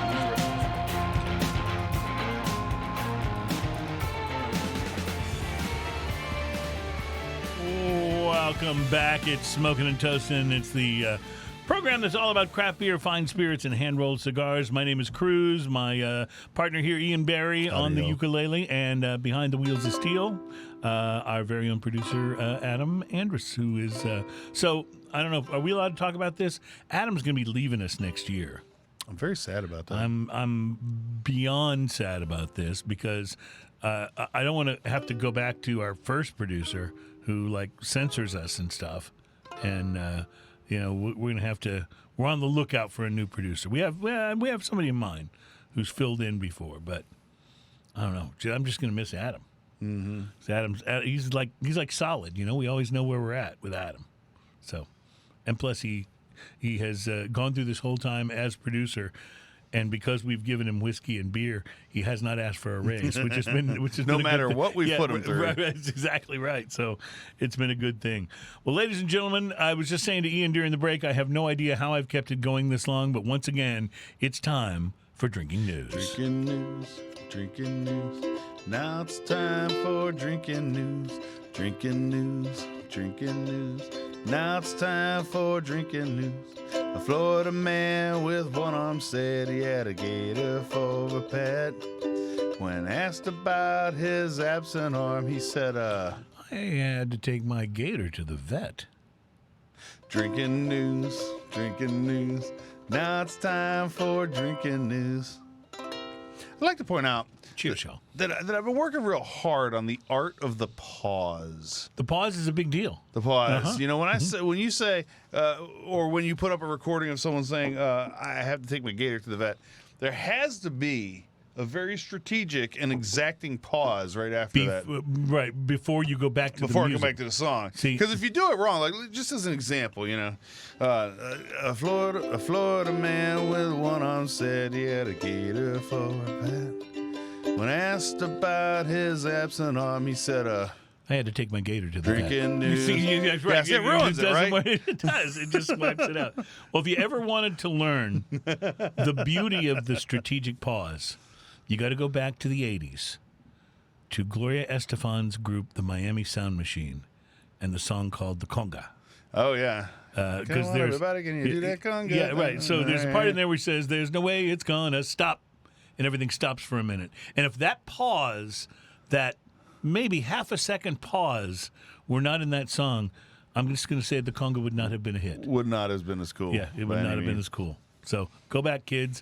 Listen to some music history. Gloria Estefan and Miami Sound Machine. The conga. It is. By the way, it is the great band. Oh, they're wonderful. Holy Are you kidding me? Cow, they're Some great. really talented players in that band, and that song is the spiritual successor to Copacabana by Barry Manilow. Oh, yeah. Yeah. So you had the Copacabana, and then you have the conga. It's like, and this has to keep going. So anyway, I can't believe we're talking about this old music on the show. It's time for drinking news. I almost need another little chord or something. Yeah, thank you.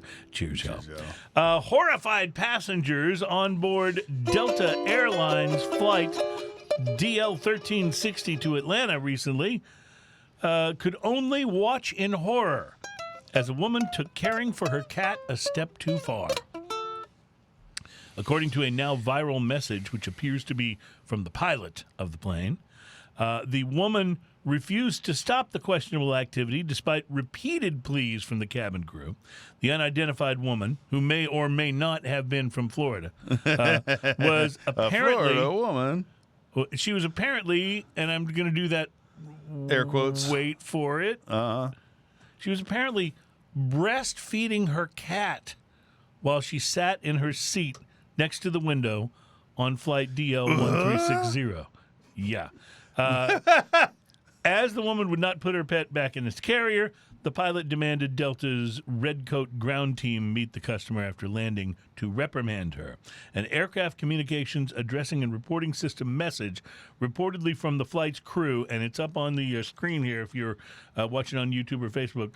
The message reads, REC, which is short for request Redcoat meet AC Pax, which means passenger, in seat 13A, is breastfeeding a cat and will not put cat back in its character when flight attendant requested.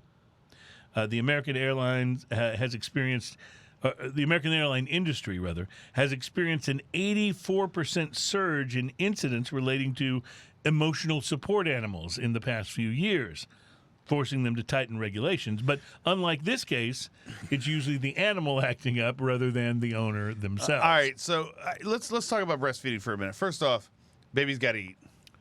I don't think breastfeeding is a bad thing. I don't think breastfeeding in public by any means is an issue. I think people that think that you should take your child to the bathroom to breastfeed should go sit in the bathroom and eat their own damn selves. Right. Exactly. Let me just be straight up about that. I totally agree with you. Right? Totally agree with you.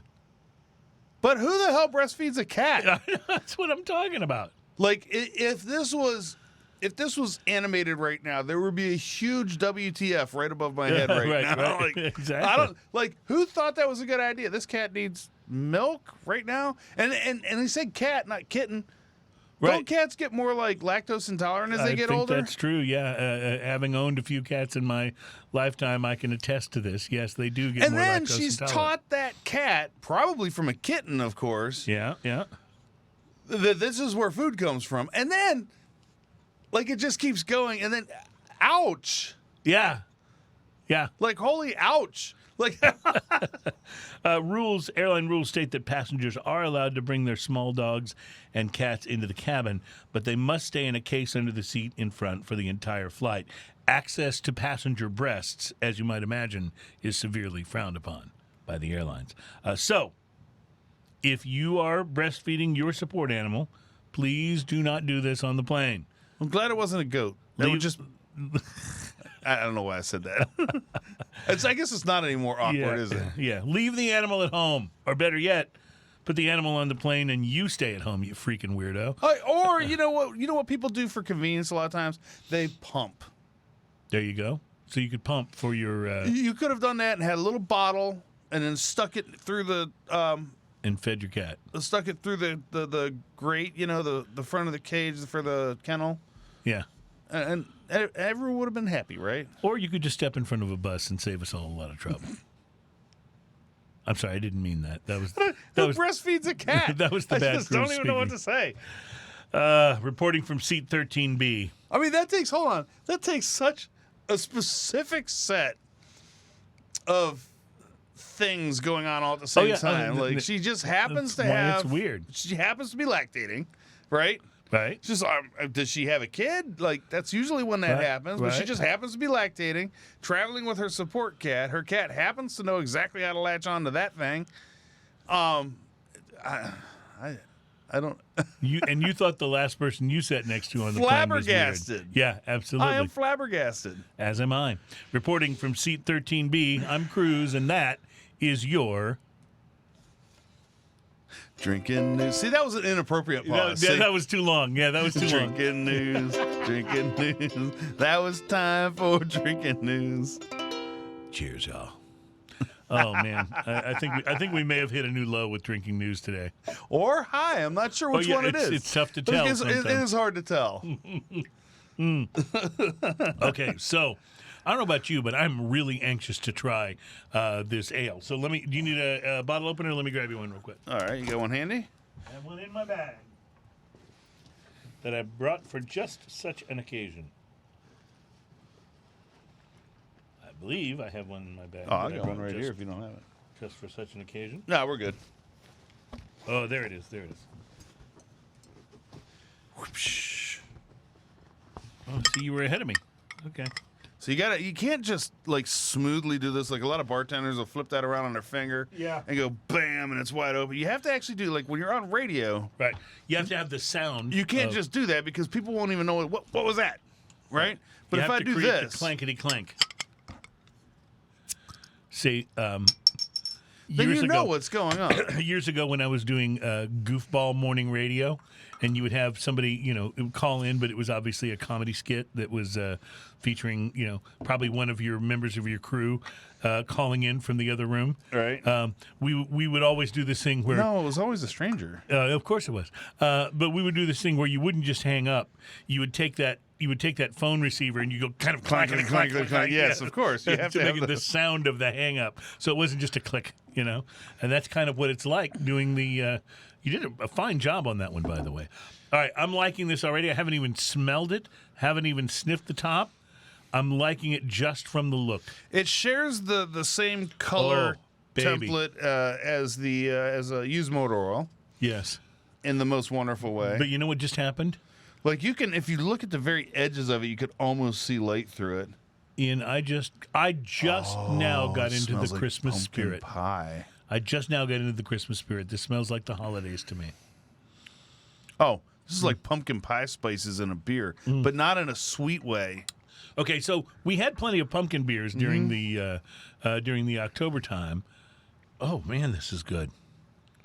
Oh man, were they this good again? Before? This goes almost more towards the crust. It has that kind of graham crackery which is actually thing going on. My favorite part and of the coffee. pumpkin pie. Yeah, and some coffee. Wow, that is really good. So what we're sampling here, this is the Anchor Brewing Company's Merry Christmas Special Ale 2021, and they put one out every year, but it's always a little different. And some years do you have the information off here? Should I? No, go ahead, read it, please. This is the 47th. I have to turn it. Yeah, you have to turn it while you read. Okay, this is the 47th from the Brewers at Anchor. That means they've been doing this for 47 Christmases. That's right. Holy moly. You with us there? Well, I'm trying to figure out how to read this exactly. Maybe, would it help if you just tore the label off? Maybe. Or now I'll probably rip it. Okay, so let me just read it across the way this goes. Okay. This is the 47th, our special ale from the Brewers at Anchor. This ale, made with natural flavors, featuring a new recipe and tree every year. Okay, so there's a new tree on it every year. I was forgetting about that. Right. Yeah, that's a big deal. And tree every year. But the intent with which we offer. This is really awkward to read. Yes. With which we offer it is the same joy and celebration of the newness of life. Trees symbolize the winter solstice, when the earth with its seasons appeared born anew. The natural. This makes me sound like I don't even know how to read. I'm just spinning this bottle. It's the actually natural kind of intoxicating just listening of the to and California watching it. high desert is epitomized by the western Joshua tree, threatened primarily by climate change. It is a candidate for protection under the California Endangered Species Act. The reason the reading of that sounds so awkward is because this is a label that goes across the very top of the neck of this, right by and you had to keep turning it to read it. and it's small and tight. So then I have But to you weren't read turning it back and I forth. have You were to turning it in a read- continuous circle. Yeah, so I have to read the top line all the way across. But when I get to where the label connects, then I have to drop my eye one line and continue reading. right, It's very, right. very weird. You know what is easier than reading that bottle? Pouring a refill Pouring from it some into more, you're someone's into cup. that. Yeah. I think this is an absolutely outstanding Christmas ale. They Absolutely they outstanding. always do such a good job. 2021 Western Joshua tree on the front. That's so awesome how they do stuff like that. Our special ale brewed with natural flavors. They don't have a lot of. This is all the information we get on there. But it's always different every single year. And last year, it didn't have the coffee. It didn't have the pumpkin spice in Right, it. It had right. more of a baking spice More thing. of a fruitcake vibe to it. Oh, that's right. Yeah, you know? fruitcake vibe. That brewery's so awesome. They really are. And it makes me want to go buy. I don't think of buying a 6-pack of Anchor Steam that often, but that's a really good beer. It's just so different from, most of the beers that we I drink love these Anchor days. Steam, and if I go into a restaurant that has it on tap, I Yeah. will always at least have one. So I see where you're going here. You were opening up the Balcones Tres Hombres Zzz Top Whiskey, and you're going to go back from this Christmas ale to the whiskey, correct? Well, I accidentally drank my whole first glass of it, so now I have to go accidentally. with the second Yeah, that happens sometimes. one. Well, when I spilled it directly into my mouth. Best spill ever. So going back to this from the beer changes the profile on this. Now I'm getting like this graham crackery thing going on. Gingerbread graham crackery thing. Yeah. Spice is still there, but it's moved back in the palate substantially. Oddly enough, after the beer, it's not nearly as spicy. Put this up to your nose now after you've had the beer. The whiskey? Maple syrup. Oh, yes. Like So it- instead of bubble gum, you get the maple syrup now on the nose after the whiskey. And when you go back to the beer, it turns it almost into a coffee porter. You're absolutely right. Like the notes of pumpkin are completely gone, or at least greatly It's a little subdued. spicy coffee, almost like a chicory coffee kind of. Yes, absolutely. Which is a very particular flavor. If you've never had chicory coffee, Then you've never been to New Orleans. you've never been to New Orleans, because when you order coffee there, you don't order chicory coffee, you just order coffee. And guess what? It's chicory That's what coffee. they bring you. Yeah, exactly. Exactly. And it is a very specific flavor, and I get that in certain beers and certain sometimes cigars. I'll get it in. I've gotten it in a few cigars. It's very interesting how that interacts. I don't know that I like the beer better with the whiskey. I think I like the beer better on its own. I agree. I think I liked it better first time around, but I think I like the beer by itself, and I like the whiskey by itself. I don't know about together, but they're both pretty fun. well, not everything was made to pair up. So. No, true. Yeah, And you know what though? I thought that these might pair up better than they do, but I think that they just the whiskey They're has so both much so character. distinct. Yeah. The whiskey has so much of its own character, and this has so much of its own character that they kind of run into each other. I wanted to ask you before we wrap up the show today. I was young; I needed the money. Yeah, okay, I had a feeling. So you had a chance to go out to the big event out at No Label Brewing this last weekend. So they had their anniversary party. Okay, so out at that's No what it was, Label. anniversary Yeah, it was an party, yeah. anniversary party. And if you remember when Tom was on the show, he mentioned, because I mentioned, man, I really like barley wines. He goes, well, we're going to have one on tap. Mm-hmm. And boy, did they. I showed up. I told him I had to drive around. It was pretty busy up there. I had to drive around their parking lot for a bit. They got a nice facility out there. I'd never been there. But if you're coming into Houston from the west, it's right across the street across the freeway from Katy Mills Mall in that area. Okay, gotcha. It's real easy to find. And I was coming in from the east, and it's about 45 minutes from my house. Fortunately, it was a Saturday with very, very little traffic, so the drive was really nice and easy. But I got there. I went around the parking lot a couple times, found a parking spot, and then texted Tom, said, "Hey, man, I'm here." And I didn't hear back from him, so I figured he was busy doing whatever he did. So I went inside, wandered around. They had a band playing inside the one of the buildings there. They had another building set up where they had some games and people and chairs and people. And it was drizzly. It was kind of a miserable, cold day and drizzly the whole time. But everyone was having a blast. They have a whole bunch of covered area out there, which works great for when it's drizzly. It works great for when it's sun shining because you get some shade. They got a nice big patio area. I didn't get to smoke a cigar out there because of the drizzle. I just kind of hung out. Right. But when I went up to the bar and I ordered their barley wine. I just said, you know what? We're going straight to the top. I'm getting the barley wine first. It was fantastic. Breakfast of champions. Yeah. This is how we're starting the day. So, but you liked it. Now, we're hitting the ground running. For those who have not seen Ian talk about this on the show before, he does love barley wine, but often the American-style barley wines don't really do it for you. They have a tendency to be a little more carbonated, a little less carbonation, viscous. Too much hop on the back. Hop. Like right, you got exactly. this nice, sweet, delicious, dark flavor, and then you slap some pine cone into it. All right, so I say that. So as a general rule, the American barley wine is not my favorite. English style barley wines are my favorite. But I've had a few barley wines that kind of split the difference a little bit. Even though when they hop it like that towards the end, they'll always call it an American barley wine. But it doesn't mean that they're all bad. So where did this one land on this one landed a little hoppy on the end, but not enough to be distracting. It was hoppy, so it had a crisp, bitter finish, but not enough to go, I didn't like that, or leave you with a pine coney thing. And is that one only available at the brewery? They have not released it? At the brewery. Oh, okay. Yeah. Gotcha. Well, which means I have to go back. And how many did you have, just out of curiosity? Well, I had 2 of those. Okay, gotcha. And they were coming in, I think, at the 13, 14, 12, yeah. 12 to 14% range. But, there's smaller pours as well. So, right. So I justify it that way. And then they had the porter, barrel-aged porter on tap, which I went to immediately afterwards because I wanted to go with something a little lighter, something a little more in the 9 to 12% range. Right, yeah. Right? I love it when you're classifying 9 to 12 as a little lighter. That's just classic. If you ask me, that's classic. So, observations. Yes. First off, they got a great facility out there. Second off, the DJ/sound guy that they hired has almost an identical PA system to mine. And I went and chatted with him for a minute. We were talking about PA systems and stuff, being geeky.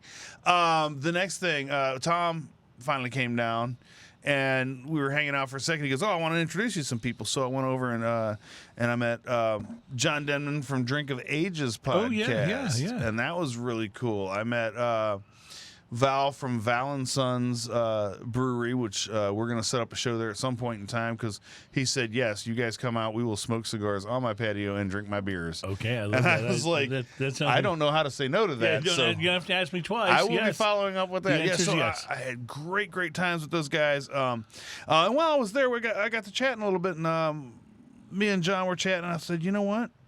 I got a show coming up where Crew's going to be out of town. Would you like to co-host the show with me? Huh? So John from Drink of Ages will be the co-host on the show next week. Very cool. And it'll be co-host and co-host on the show. Well, that'll be fun. Yeah. You'll enjoy that. Yeah. I don't know what we're going to talk about. We're going to talk about some stuff. Probably beer, cigars, and I'm guessing some other spirits things. of sorts. But yeah, I reached out to him just the other day to confirm it, and he was like, "Yeah, I'm in." So these guys with the other podcast that you met, they didn't. Yeah, there was also they the guy. Didn't want to rough you up or anything competitively. You know? No, as a matter of fact, they were like, "Oh yeah, we were aware of your show and liked the show." Clearly, they've never made it to the last segment to hear drinking news. I also met James from What's on Tap Radio. So those cool. Yeah. Those were the other guys there. So it was a lot of fun. We hung out and had a few beers. I didn't have a lot of time, so I didn't get to stay super long. We had a birthday party for a friend of mine at my house. But the other nice thing is I would love to say he sent me off with some nice gifts before I left there, which I didn't deserve that, but that was fantastic. Thank you, Tom. That's all. Yeah, so, Tom. Those guys. From Yeah. No Label. If you were anywhere in the area, the No Label Brewery is a blast to go to. It's a fun place. It's just It's got a great feel, nice tap room. Well, I have had a blast doing this show with you, my friend. It's, we've had a lot of guests this year. Once the COVID thing let up just a little bit, and who knows what's happening now, but we won't get into that. But once it let up a little bit and people were, cool with coming back in, we've had a lot of guests this year. So it's nice to every once in a while get to do a show with the two of us and enjoy kind of catching up. But thank you for everything. This has been a really interesting show in terms of the tastings. A very different kind of whiskey, a very different kind of double IPA, and then this really delicious first beer that we had, which was the double dry hopped pale lager. It was fantastic. It was so good, and then as if all of that weren't enough, really a home run, I think, for Anchor with their Christmas ale. The Christmas ale is fantastic. I also want to point out, I get occasional notifications on my phone from the Facebook page. Yeah. From the Smoking and Toasting Facebook page. And I just want to say thank everybody. Thank you guys. And I love the fact that you're sharing my podcast and everything else. Thank you guys so much.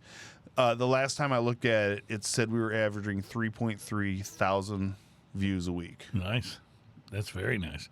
Well, I'll tell you what else. I feel good about that. I'll tell you what else is nice is that you can go to YouTube, and not only can you catch the full episodes of the show, but what Adam on the Wheels of Steel does every week is he will take segments where maybe we're talking about this Ephyra Double India Pale Ale, and he'll break that down, and it'll be like 4 or 5 minutes long, or 6 or 7, and he'll pull that out individually. So if you don't have time to sit and watch the full, almost 2-hour video of the show, but you want to just get a little touch of what we talked about, maybe one of the cigar reviews, maybe talking about the Christmas ale or the whiskey, a lot of that stuff will be broken out individually. So you just have to go to Smokin' and Toastin'. And here's what I recommend. If you're on YouTube, click subscribe. Yes. Because that way you'll get all the stuff, and then you just watch the stuff you want to. You don't have to watch everything. You just watch the stuff you want to. The subscribe, the like, and the share button do us worlds of good. So if you don't mind. And notifications, by the way, will let us let you know when we got something new. But if you're the kind of person who likes to do, like, say, a romantic dinner, and a lot of times you put on maybe smooth jazz or something. Smooth jazz, or you put on sometimes a fire on the TV because it's nice and calm. Right, of course. There's another option. You could put us on there and put us in the background. The perfect romantic background. Yeah, absolutely. Sometimes I do that when I'm doing a romantic dinner at the house. It really creates the mood. Just dim the lights a little bit. Good to know. Good to know. All right. Well, for the guy, at least. Yeah. It was hard to say with a straight face. Yeah, it really is. As have been several of today's things. So, all right. So I am out next week, but Ian will be here with a real host John to co-host. John from Drink of Ages. And so that should be fun. And just like, don't get any ideas because, I'm the one that loves you. You know what I'm saying? So don't get any ideas about... No, you're fine. You're holding me back a little bit, but I think that we're okay. Well, I just don't want you to get any ideas about breaking off on your own and taking on a new partner. That wouldn't be good. That would be, trust me, fraught with problems. Let me just explain it. John may be a nice guy, but fraught with problems. No, that'll be fun. And then when we return, we got a great series of shows headed into the end of the year, as we're now already in December. Michael Duckworth, our good friend from Anomaly Brewing, is going to be joining us again. From True Anomaly, sorry. And then on the week of Christmas, the current plan, I don't think we've got all the pieces in place yet, but on the week of Christmas, the current plan is that on Thursday the 23rd, which is Christmas Eve, that we will do a pipe show that day. That'll be our pipe show for 2021. So pipe's good. I'm looking forward to I always love the pipe shows, but I always feel so inadequate because I have a nice pipe. I come out with my nice little pipe, and Ian comes out with his I have a nice pipe. Collection of nice pipes. How many pipes do you have anyway? Off the top of my head? Yeah, if you just had to estimate. See, the key here, folks, is that he couldn't just answer that. If you ask me how many pipes I have 2. Okay, I have a corn cob and I have a nice one, like somewhere in the neighborhood of 15 or 17. Yeah, see, he couldn't answer that right away. So that tells you something about his pipes. If we're not counting corn cobs and or extra bowls for my Falcon pipes, because I have 2 Falcons, but I also have if we're not counting corn cobs, I have 1. So maybe I should ask for another pipe. But I have that. See, I always count the one corn cob, the one with the church warden stem, because that's badass. Yes, it is. Yes, it is. Well, anyway, we'll be looking forward to the pipe show. The pipe show, interestingly enough, is always one of our most listened to and viewed shows every year. It's the one place where, because a lot of pipe shows happen, and they show you how to pack your bowl and light your pipe and all these other things, and they do great jobs. Like, there's so many great pipe shows out there, so go out and watch them, explore some. But one of the things that we do that a lot of other people don't is when I have my church warden pipe, I show you how to thoughtfully gesture with it, so it looks like you're about to say something, and then you don't. So it looks like you're about to say so something incredibly thoughtful, of profound importance, and then you don't. Right. And it leaves you hanging, and that anticipation is what makes it. Like, just little things like that, how to point with a pipe to get your point across. No, you're not getting that from other... No. There may be other shows where aficionados of craft beer and fine spirits or cigars all work to tell you tirelessly about their rankings and their experiences. But do they tell you how to properly shotgun a beer? No, we do that on this show. We've done things that we've done. We've had demonstrations of this, just supremely and sublimely done. So anyway, Ian, thanks. It's been a fun show this week. Thank you for jumping in with another co-host next week, and I will be back the week after. And gosh, we're already into the holidays. There's so much cool stuff. Yay, holiday season! Be kind to everybody. Yes, absolutely. And we'll have to do more Christmas ales coming as we sample those. I don't know whether we'll do a blind tasting or not. We may not have time, but we'll definitely be sampling some more Christmas ales. In fact, I already got from Legal Brewing a winter warmer that I'm saving for the next show. So looking forward to that. Have a great week, my friends. And I drank all my drinks, so I had to splash a little more in my can. Let me just get you some. See if I can get me some. Yeah, that Christmas ale is not going anywhere else. Oh yeah, that's almost a dead soldier. That's about done. The 6-pack of that is in my future. Have a wonderful week, everybody. Thanks to Adam on the Wheels of Steel. And until we meet again, cheers, y'all.